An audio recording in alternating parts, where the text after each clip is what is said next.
So in this presentation, I'm going to be talking about familial adenomatous polyposis. You can tell a lot just from the name itself.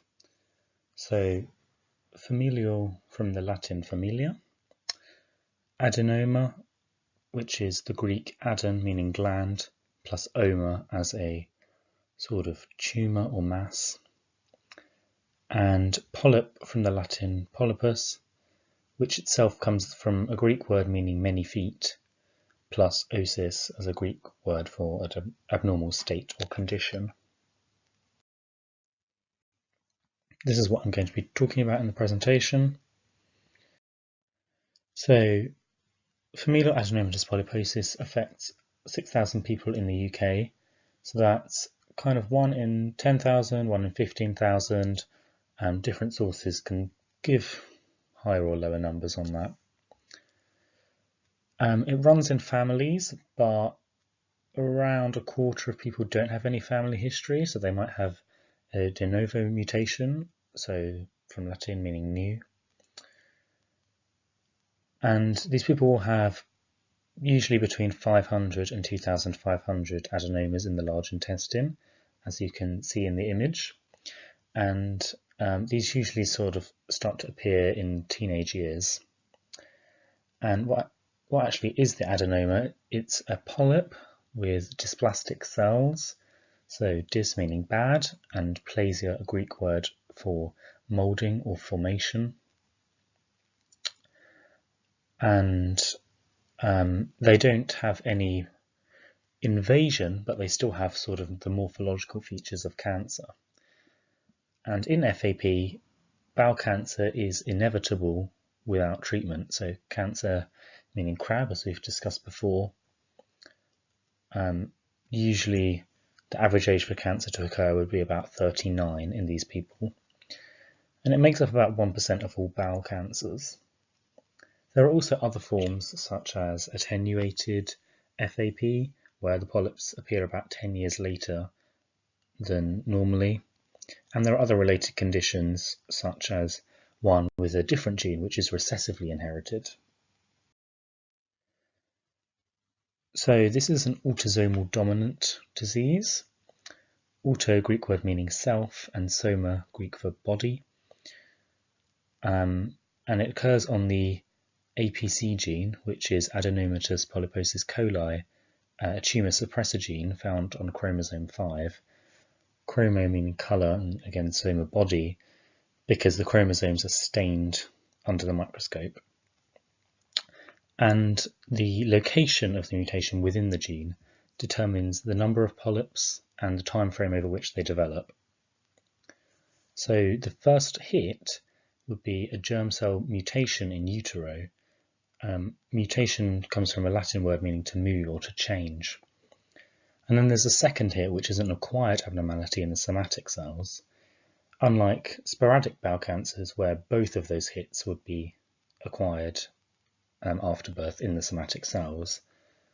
So in FAP, there are no polyps present at birth, but it's kind of paving the way for development later on in life. There's also some evidence for environmental influences like aging, growth factors and hormones, obesity, diet, and tobacco use. So it may well be an asymptomatic presentation or disease. So A meaning without, and symptom also coming from Greek. Symptoms of FAP, or the sort of bowel cancer resulting from it, could include blood or mucus in the stools, or rectal bleeding, constipation or diarrhea for over 6 weeks, abdominal pain. This has an interesting etymology. It's from Latin, but it's not completely clear what originally, but it's thought that it may be from a word meaning to conceal. You can have weight loss. There may also be palpable abdominal masses. And as well as that, there's the extra-intestinal manifestations, so outside of the intestines. Associated conditions might be congenital hypertrophy of the retinal pigment epithelium. So hypertrophy is Greek an excessive nourishment. Retina is a little net or a net-like layer, and pigment comes from the Latin word meaning to paint. And you can see in the image these dark areas which are abnormal. However, they don't actually affect vision. Osteoma, so osteo referring to bone. So these are lumps on the bone, especially in the skull and the mandible. Usually these would be best left alone because trying to remove them could cause a lot of scarring. Sebaceous cysts. So sebum comes from Latin, originally meaning sort of to pour out, and cyst, Greek word for bladder. These are common in the general population anyway, but even more common in FAP. They're generally harmless, but they can become infected, and if necessary, they can be removed quite easily under local anaesthetic. A fundic gland polyp in the stomach would be benign, but then there's also the possibility of adenomas in the duodenum.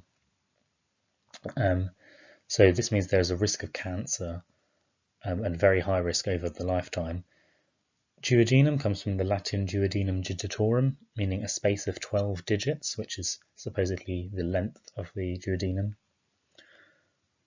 There's a risk of other cancers, particularly thyroid or pancreatic cancers, and also desmoid tumours. So desmoid means chain or bundle in Greek because these are quite fibrous, and then tumour, Latin for sort of bulging, swelling. And these occur, they may occur after a surgery, and they're found in the abdomen or the abdominal wall in FAP, particularly in the mesentery of the small intestine. They're benign, but they can grow locally, and normally they'd be managed quite conservatively, sometimes with medications or surgery, but they may also recur after surgical removal. And if in a patient we have the polyps in the colon, but also some of these other manifestations, we may refer to their condition as Gardner syndrome. So a clinical diagnosis would be based on having at least 100 polyps in the large intestine, but there are other polyposis syndromes which aren't FAP, so it's important to try and confirm it. So for that we do a genetic test looking for that APC gene. And if they're positive for that, we would test their family members as well for the same mutation, sort of when they reach the age of about 12 to 14. And if they're positive for that, then we do bowel screening. So this would involve an annual colonoscopy, so colon plus a Greek word to see, and we'd use a dye spray to look for any microadenomas as well. And if that's not possible, we may also do a CT of the colon. From the age of 25, we'd want to do an OGD, so esophagus, gastro, stomach, duodenum, and then plus to see. That's because of the risk of adenomas in the upper GI tract. For treatment, medically, a cyclooxygenase 2 inhibitor, celecoxib, has been shown to decrease the number of polyps, but it's not used routinely because of side effects, the expense of it, and also it's not known whether or not it's actually effective in preventing cancer. So therefore, the mainstay of treatment would be prophylactic surgery. Prophylactic is Greek coming via Latin, so before plus then sort of watching or guarding. So we'd usually do a surgery when there are more than 100 polyps, or if the polyps are sort of bigger than 1 centimetre in diameter. It's often done sort of 16 to 18 years old. So the first option would be to do a colectomy, so colon plus ectomy to cut out, with an iliorectal anastomosis, which comes from the Greek meaning to furnish with a mouth. So in that, you just join together the two ends. That means you can go to the toilet as normal, though there will be increased frequency, so maybe you need to go 2 to 4 times a day. And also because you've left the rectum in place, there's a risk of polyps developing there, so that will need to be checked every 6 to 12 months. And usually we'd only do this procedure if they don't have too many polyps, probably less than 500 in the colon and less than 20 in the rectum. Another option would be a restorative proctocolectomy. So procto sort of referring to also removing the rectum as well as the colon, from the Greek word proctos meaning anus.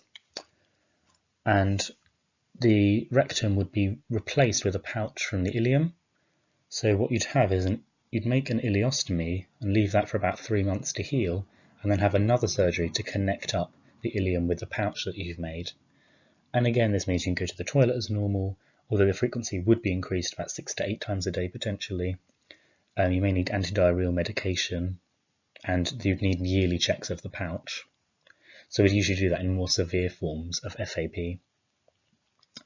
Also, another option would be a total colectomy with ileostomy. So that's ileum plus Greek word for mouth. And this will form a permanent end ileostomy, which is irreversible, and it's also not really the first line. With any of these surgeries, there's a risk, so increased frequency, needing to go to the toilet. Sexual dysfunction is possible, and potentially affecting female fertility. Also, there's a risk of micronutrient deficiencies such as vitamin B12. If people are known to have FAP and they want to have children, one option would be pre-implantation genetic diagnosis, so looking at the embryo for the gene before you implant it in sort of IVF terms. Or if you're already pregnant, we could do an amniocentesis. Amnion is the membrane around the fetus in Latin, but that comes originally from a Greek word talking about a bowl to catch your victim's blood. And then centesis from a Greek word meaning to prick. Or alternatively, there's chorionic villus sampling, with villus from the Latin word for fleece. So in summary, familial adenomatous polyposis is a rare, dominantly inherited disease in which there are many polyps in the colon which have dysplastic cells, i.e. they're adenomas. It causes bowel cancer, making up about 1% of all cases, and there are many other features associated with it. It requires annual colonoscopy screening, and the main treatment would be through prophylactic colectomy and different versions of that. And here are the references.